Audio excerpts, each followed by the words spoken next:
Well, thanks for joining me on this short tutorial video. We're going to be crafting the Pentagram, a 5-pointed star that represents the elements. And I've had quite a lot of requests to do this video, so I'm just chucking it out there to do it now. It's really simple to do. There are going to be some things that you're going to need for this little woody project.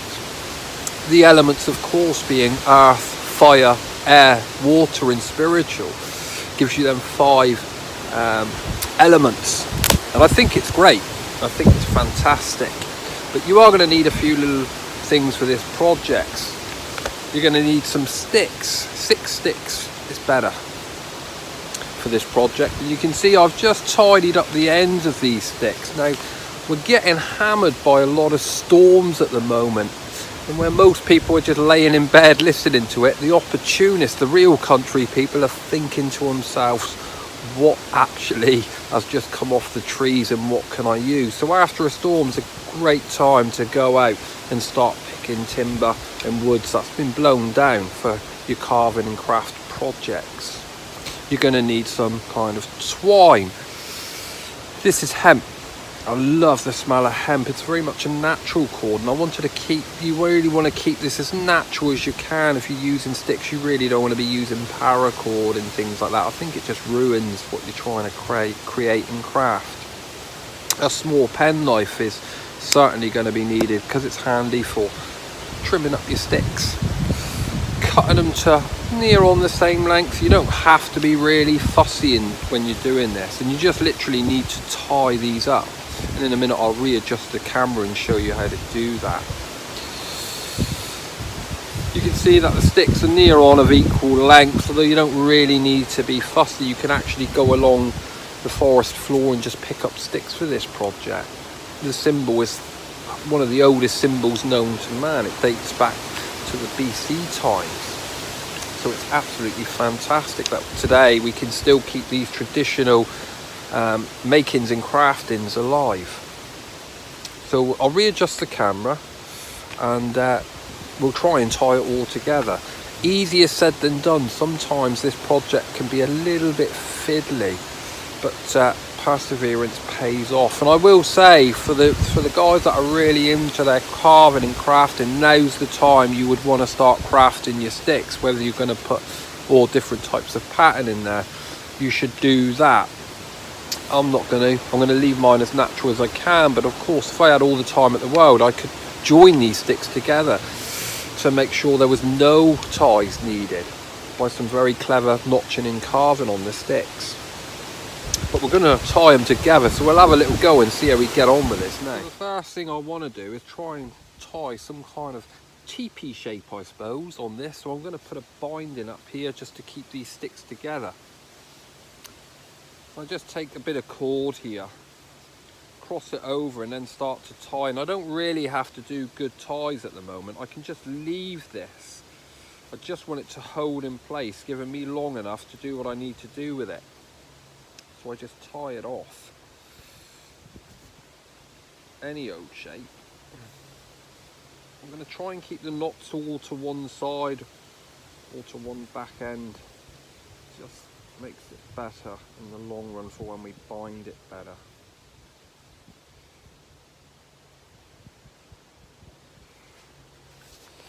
So I've kind of got that now, and that's all I need for a minute.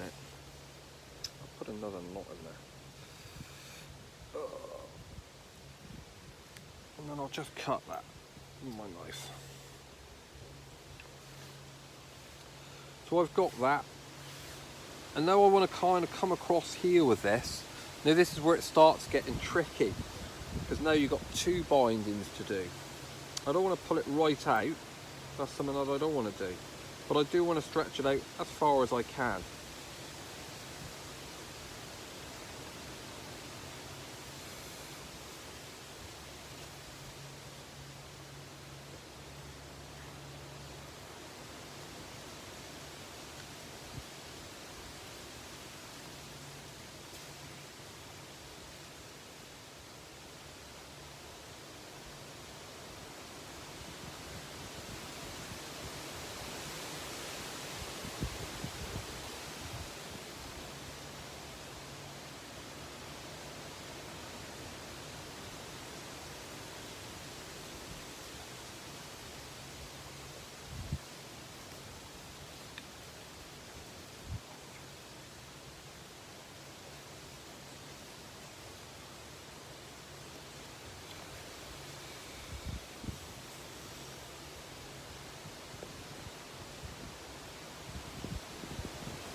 all of a sudden you can see it's starting to take some shape here.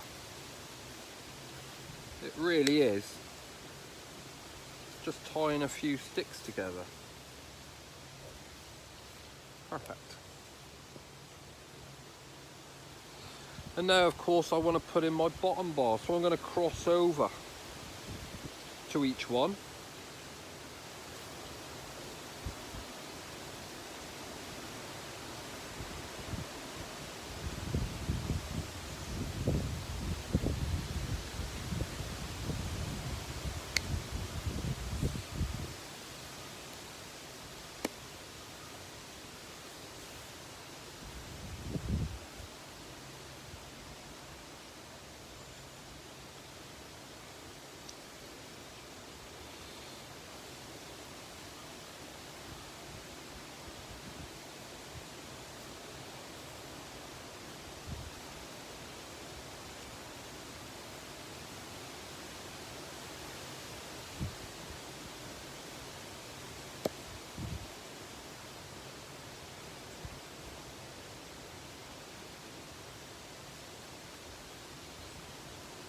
I don't want to over tighten these knots because I may want to adjust everything come the end, so this isn't the final product.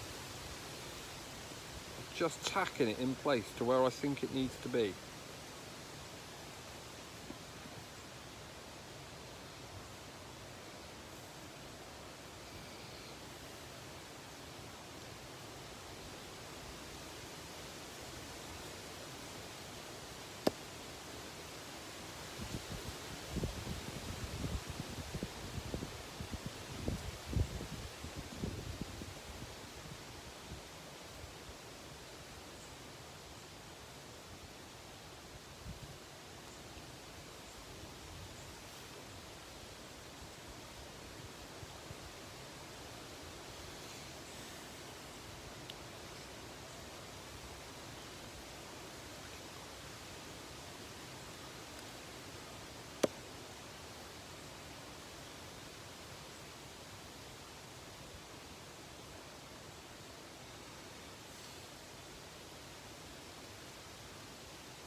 Now you can see that the star is already starting to take some kind of shape there. And what I'm going to do to finish this little project is I'm going to do some proper wrappings and bindings now over all of it, just to tidy it up a little bit and make it look kind of cool. And these look great, of course, hung in the garden or left in the woods for somebody to find, cheer someone up a little bit. But when you feel that, you know, this symbol is one of the oldest symbols known to man, representing the elements, what a fantastic, simple, easy woodland project you can do, especially if you've got young children. All it literally is tying a few sticks together to give you these fantastic little woodland projects. So I'm going to go off and finish my star. I call it a star and I shouldn't really, it's a bit naughty. It's a lot more than that. But I'm going to go off and finish this and maybe do a little bit more carving. So if you really want to have a go at a little project, I suggest you do that one. It's really straightforward, really easy to do. And literally you can pick up sticks and tie it. So I'll be back with you. I'm going to finish this off and have a little play with it and see how I can wrap it up and make it look a little bit prettier before I hang it up in the woods for someone to find. Well guys, I've finished. There's my 5-star pentagram. I've just put a tie on it so it can be hung up if I want it to be. Woodland projects like this are fantastic.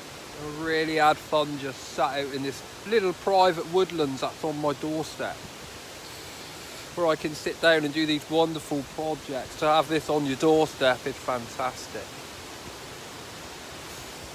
There are going to be a lot more of these little tiny woodland projects, and I get often asked on how to bond herbs together for drying. and I'll be doing a tutorial video on that pretty soon. This time of the year is, remember, you know, kind of midsummer. Fantastic now for foraging, so just be careful what you're picking, because I've noticed there's a lot of naughty mushrooms starting to appear on the forest floor, so just be mindful of that. Just make sure you know what you're foraging for. And these wasps are just hammering me. I must be near a wasp nest somewhere. I've had nothing but wasps. Wasp they say, I think. Trying to attack me again. They're so aggressive. And I don't know why. I've got nothing against them. They just want to sting me. Not that their stings bother me. They can carry on and sting me if they want. I just swear a little bit and do a dance. But remember, these projects are fun, so just go out there, have some fun and enjoy what you're doing. The wind at the moment is picking up, and I've been sat in this woods listening really careful to the winds howling through the trees, and it's actually like one of the best orchestras you will ever hear. The wind here comes off the coast, so we get very high winds all the time where I am. You can see the tops of the trees just slowly bending over. It's a magical place to be, the woodlands, in the midst of a storm or the tail end of a storm. Just go out there and be safe. Do a couple of little woodland projects and you really can't go wrong. So guys, thanks so much for joining me in this video. Thank you so much for my sponsors, my friends and my support. Lots more to come. The blogs are up and running, or starting to be up and running now. We're just finalising details of that at the moment. So guys, thanks so much for joining me on this wild, windy day in an ancient woodlands. Speak to you all on the next one.